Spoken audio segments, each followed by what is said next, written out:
allez bien? On est reparti pour un épisode Paye ta carrière où je réponds à 3 ou plus de vos questions autour de la paye et la carrière professionnelle. Donc j'ouvre tous les vendredis une boîte à questions dans laquelle vous pouvez me poser toutes les questions que vous voulez et j'y réponds en live. Normalement le lundi soir, mais là il y a eu un loupé. Donc aujourd'hui c'est le mardi soir. Hello tout le monde, j'espère que vous allez bien. Moi ça va. J'étais en train de dire que du coup c'est l'épisode Paye ta carrière aujourd'hui où je réponds à des questions que vous m'avez posées en story.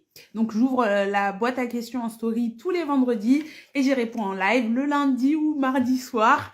Et là aujourd'hui c'est mardi soir. J'ai 4 questions auxquelles je réponds aujourd'hui et du coup je vais y aller. On va y aller rapidement. La première question, c'est une salariée qui dit qu'elle est en portage salarial et qu'elle a l'impression d'être dans une situation de travail dissimulé car on lui avait vendu une certaine liberté avec ce statut de portage salarial, mais qu'en réalité, elle se retrouve à avoir les mêmes obligations que les salariés de l'entreprise cliente alors que en fait, elle est comme une prestataire. Et du coup, elle voudrait savoir si c'est normal, pas normal et quels sont ses recours. Alors déjà, avant de rentrer dans le vif du sujet, je vais vous expliciter ce qu'est le portage salarial. Le portage salarial, c'est un statut un peu particulier. Et du coup, en général, tu as les indépendants, les freelances qui sont totalement libres.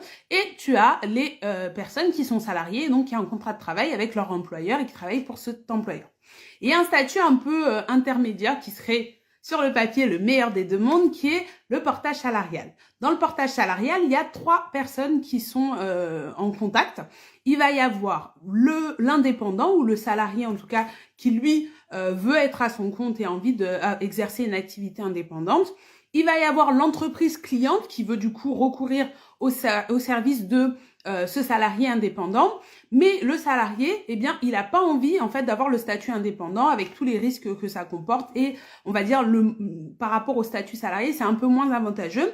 Du coup, ce qu'il va faire, c'est qu'il va aller voir une 3e entreprise qui est une société de portage salarial dont le rôle en fait, c'est d'avoir des contrats de travail avec des salariés pour justement qu'ils aient un statut salarié. Donc, elle va signer un CDI, un CDD avec le salarié et ensuite, ce salarié-là va effectuer des missions pour l'entreprise cliente qui est le 3e partenaire dans l'histoire. Donc, l'entreprise cliente et le salarié porté, ils n'ont aucune relation contractuelle de contrat de travail entre eux. Par contre, quand l'entreprise, quand le salarié va aller travailler dans l'entreprise cliente, ça va générer une facturation qui est gérée par la société de portage salarial et ensuite, la société de portage salarial, elle va faire un bulletin de salaire et elle va payer le salarié porté de manière normale, comme si c'était un de ses salariés, parce que c'est son salarié. En revanche, si le salarié n'effectue pas de mission auprès de ses entreprises clientes, il n'y a pas de salaire qui tombe, il ne crée pas son salaire, donc son bulletin de salaire sera à 0. Zébulon Plume qui demande est-ce que c'est être consultant? C'est pas forcément que des consultants, même si c'est beaucoup les consultants qui ont recours à ce type de contrat parce que faut avoir un certain niveau de qualification, etc. Mais c'est pas forcément que les consultants. En revanche, il y a certains métiers qui sont exclus, je comprends pas. Clarisse qui dit ça ressemble à de l'intérim, je me trompe. Non, effectivement, ça ressemble un peu à de l'intérim. Il y a 3 parties prenantes dedans, si ce n'est qu'en fait, la société de portage, c'est pas son client à elle. C'est-à-dire que c'est pas la société de portage qui a des clients et qui va trouver des salariés pour les mettre en place là-bas. C'est au contraire des indépendants qui vont trouver leurs propres clients, négocier les termes du contrat, le salaire, le tarif journalier, etc. Et ensuite, la société de portage, la seule chose qu'elle va faire, c'est s'occuper de fournir un contrat de travail au salarié porté, lui donner un bulletin de salaire, etc. Et bien sûr, elle va facturer au salarié porté le service qu'elle fait pour lui, c'est-à-dire gérer la facturation, l'administratif, etc. pour faire en sorte pour se rémunérer, etc. Donc, dans cette configuration un petit peu particulière, l'abonné qui nous pose la question et qui dit, en fait, on m'avait vendu que c'était un peu la liberté, donc le meilleur des deux mondes. Super Clarisse, le meilleur des deux mondes. Donc, j'allais avoir et d'un côté le côté liberté, etc., tout en gardant le statut de salarié. Donc, ça veut dire que si demain, elle arrête son activité, elle a le droit au chômage parce qu'elle a un statut salarié, elle a la protection, les mutuelles, etc. Tout ça, ça reste valable parce qu'elle a bien un CDI avec la société de portage. Mais en revanche, c'est elle qui cherche ses clients, c'est elle qui trouve ses clients et elle a une relation avec son entreprise contractuelle. Ce qui se passe, c'est que elle, dans son cas, l'entreprise cliente lui impose les mêmes horaires que tous les salariés qu'elle a par ailleurs, parce que l'entreprise cliente a d'autres salariés. Et donc là, elle se demande est-ce qu'elle est dans une situation de travail dissimulé et que du coup, elle se fait un peu arnaquer. Alors Zébulon Plume, elle dit elle n'a juste pas de vacances, ou en tout cas les vacances, elle les finance elle-même. C'est-à-dire que quand elle prend des vacances, il n'y a pas de prestation qui est faite auprès de l'entreprise cliente, donc elle n'a pas de salaire. Donc ça a des avantages et des inconvénients.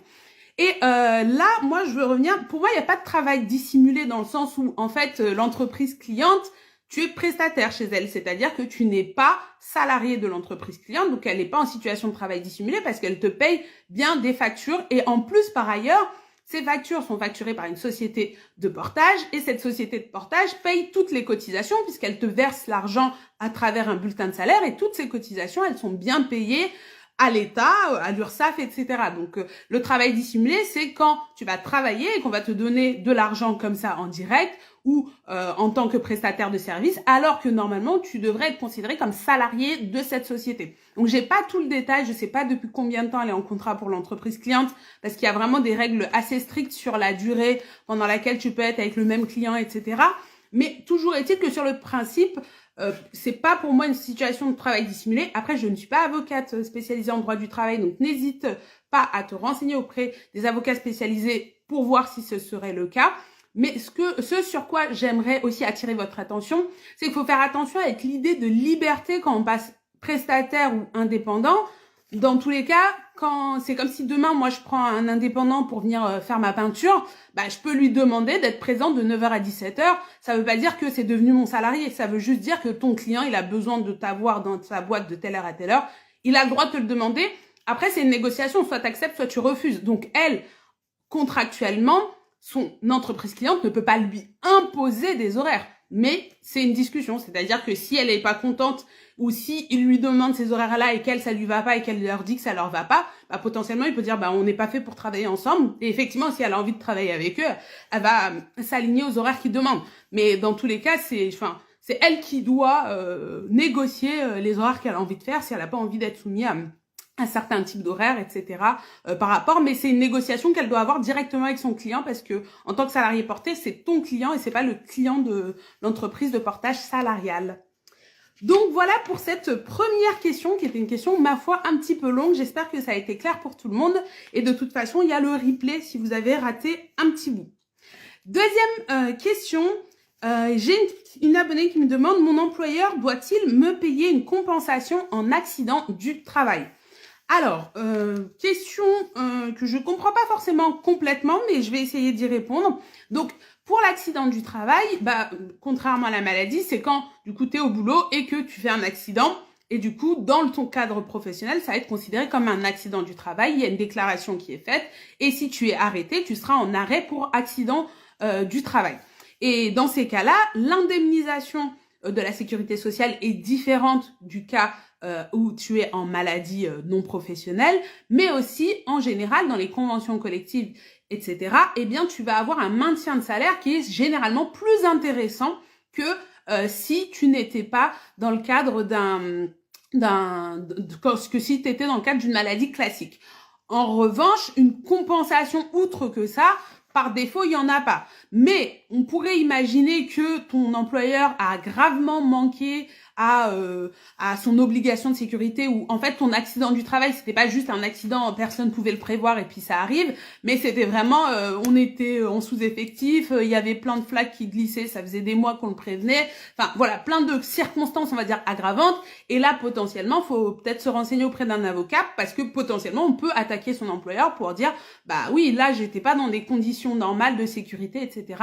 Faut pas hésiter aussi à se rapprocher de la médecine du travail parce que eux ou du CSE, donc le comité social économique de l'entreprise si vous en avez, parce que eux ils sont chargés de vérifier que vous travaillez dans des conditions de sécurité suffisantes. Et donc si effectivement dans ce cadre-là, votre employeur, parce qu'il a eu des manquements, vous avez eu un accident du travail, là effectivement, puis il pourrait y avoir des dommages et intérêts à partir du moment où vous avez subi un préjudice à cause de ça. Donc n'hésitez pas dans ces cas-là à voir. Mais par défaut, si c'est juste un accident qui arrive comme ça, on a glissé, personne ne pouvait le prévoir, il n'y a pas de compensation particulière à ma connaissance qui est versée. Voilà. Donc la troisième question, donc on reste sur la thématique des arrêts. Quel recours si mon boss me demande de bosser durant mon arrêt de travail? Alors cette question, je l'ai vraiment pas comprise. Parce que, alors, il peut te le demander, enfin, il est pas censé te le demander puisque tu es en arrêt de travail. Mais moi, ma question, c'est, comment ça se fait qu'il peut te demander des choses parce qu'en arrêt de travail, tu réponds pas à ton... Ah, Zébulon qui demande, est-ce qu'il y a que chez moi que ça frise? N'hésitez pas à me dire si je dois répéter, je vais répéter. Donc la question c'est, quel recours si mon boss me demande de bosser durant mon arrêt de travail? J'espère que vous m'entendez tous bien. Normalement, j'ai du réseau. Et voilà. Donc, quel recours si mon boss me demande de bosser durant mon arrêt de travail? Et moi, ma question, c'était de dire, des boss qui demandent des choses impossibles, voire illégales, c'est bien. Donc, Emery qui dit que ça va de son côté.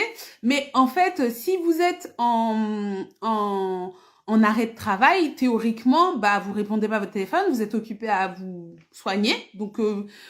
Donc pour moi, je vois pas trop pourquoi est-ce que vous répondez. Et ensuite, il peut pas vous forcer, il peut pas venir vous chercher, vous forcer à travailler. Donc là, théoriquement, ce qu'il faut simplement faire, c'est lui dire non. Ça, c'est le premier recours que vous avez, c'est il en est pas question, je suis malade, je suis en arrêt de travail, je ne travaillerai pas.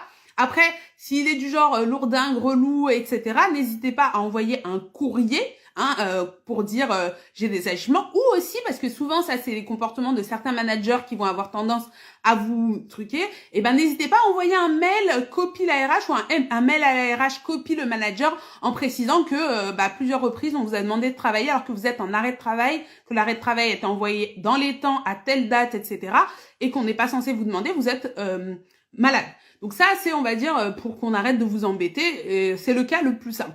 Si après, par une mesure ou par, je sais pas, une manœuvre quelconque, on a essayé de vous forcer, on vous a forcé, ou c'est une pratique qui est tellement installée dans l'entreprise, n'hésitez pas à vous rapprocher de la médecine du travail, de l'inspection du travail pour signaler ce genre d'abus, parce que du coup, ils vont peut-être dépêcher des enquêtes pour voir ce qui se passe dans cette boîte, mais c'est absolument pas normal.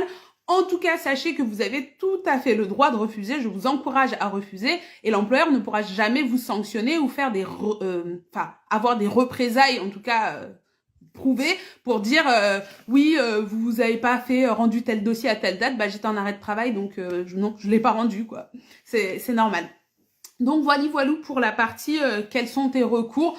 Le premier, c'est de dire non et pas hésiter. Et le deuxième, c'est de faire appel à tes représentants du personnel, médecine du travail et inspection du travail.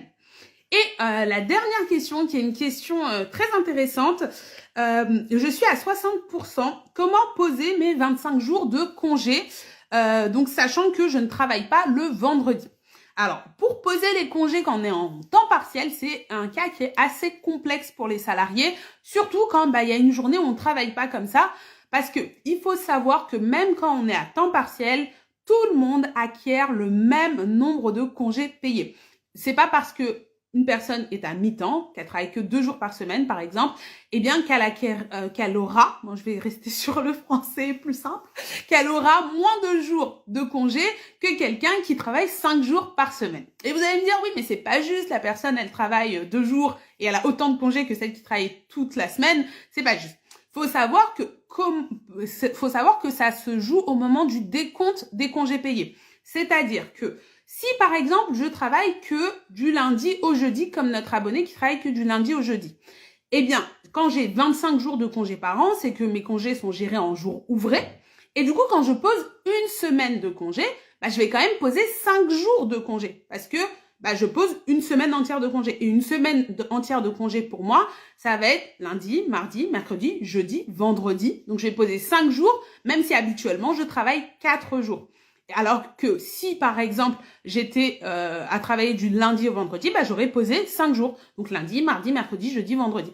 Donc, on voit bien que même si je suis à temps partiel, je vais décompter mes jours sur tous les jours ouvrés de la semaine jusqu'à ce que je reprenne le travail. Et donc, que je travaille qu'une seule journée par semaine ou que j'en travaille 5, ça revient exactement même. Si par exemple, je travaille que le lundi, je décompte à partir du moment où je suis absente. Donc, le lundi, je suis absente, une journée de congé qui part. Et je continue à décompter tous les jours ouvrés où je suis pas là. Mardi, c'est ouvré. Mercredi, ouvré. Jeudi, ouvré. Vendredi, ouvré. Samedi, c'est ouvrable. Ce n'est pas ouvré, je ne décompte pas. Dimanche, c'est chômé, donc je ne décompte pas. Et lundi, je reviens travailler. Donc, au final, j'aurais bien décompté 5 jours d'absence, même si je travaille qu'une seule journée. Et ainsi de suite. Donc, vous avez tous le même nombre de jours de congé. Par contre, on va pas décompter uniquement les jours où vous auriez dû travailler. On va décompter soit que des jours ouvrés quand vous êtes en gestion en jour ouvré, soit que des jours ouvrables. Et les jours ouvrables, c'est du lundi au samedi, donc c'est 6 jours. Et si vous êtes en gestion en jour ouvrable. J'espère que cette question, elle est claire. Si vous avez des questions, n'hésitez pas.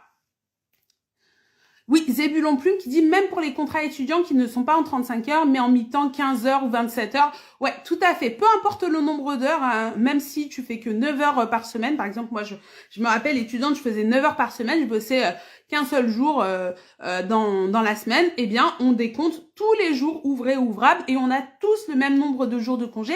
Et il y a des boîtes qui font des fois l'erreur de proratiser le nombre de jours de congé. Donc, ils vous disent « Ah oui, mais toi, comme tu es à temps partiel, bah toi, par exemple, tu es à mi-temps, bah tu n'as que la moitié des congés normaux. » C'est pas vrai du tout. Il faut avoir exactement tout le monde le même nombre de jours de congé. Par contre, au moment où je les pose, là où moi, normalement, j'aurais travaillé que 2 jours, bah on va peut-être m'enlever 5 jours, même si je suis absent en congé. Et on s'y retrouve et ça revient au même, en fait, au final. Donc, voilà. Après, on va dire c'est toujours plus simple quand on est à temps partiel mais qu'on travaille 5 jours par semaine parce que là, on se pose pas la question. Mais quand on est à temps partiel mais qu'on travaille qu'un certain nombre de jours dans la semaine, c'est toujours un peu plus compliqué de poser ces jours. Mais ce qu'il faut retenir, c'est du premier jour d'absence, je décompte tous les jours ouvrés ou tous les jours ouvrables jusqu'à ce que je reprenne le travail. Et là, j'ai le bon nombre de jours qui seront décomptés. Voilou, j'espère que cet épisode Paye ta carrière, ça vous aura été utile. J'attends encore 1 minute si vous avez des questions sur les thématiques que j'ai traitées. Je vais faire le récap.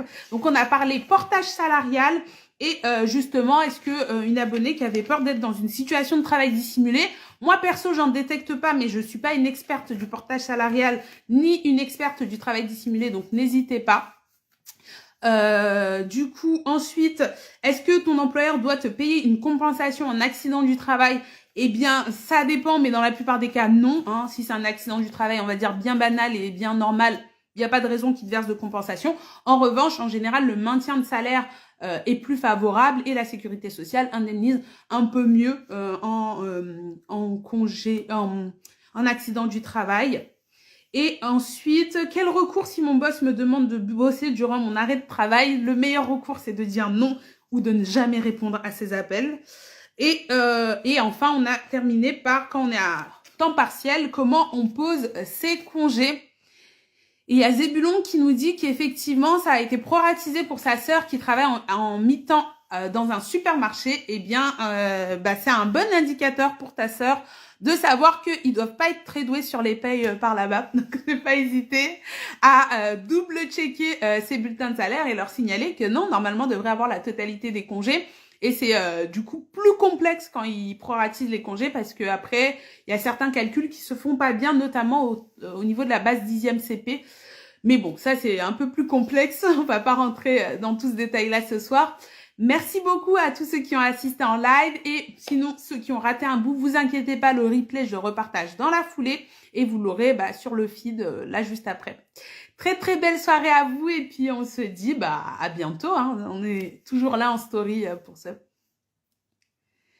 Alors Duma, je prends pas de questions supplémentaires. En fait, je prends vraiment que les questions qui sont en lien avec les questions que j'ai sélectionnées pendant sur la story où en fait j'ouvre la boîte à questions. Mais n'hésite pas à mettre ta question dans la boîte à questions de vendredi prochain et peut-être qu'elle sera sélectionnée sur le live Paye ta carrière de la semaine prochaine. Voilà, bye tout le monde, bonne soirée, ciao.